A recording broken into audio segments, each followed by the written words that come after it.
Nous participons à cette rencontre à l'invitation de Georges, parce que nous sommes dans le soutien depuis plus de 20 ans, avec des visites régulières, et nous avons consolidé cette campagne.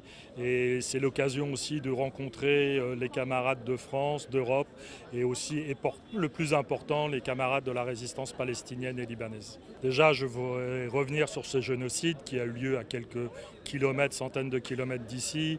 C'est une horreur, on a des larmes tous les jours, et le message, c'est qu'il faut amplifier, durcir, être beaucoup plus dur face à cet antitétionnisme qui doit disparaître.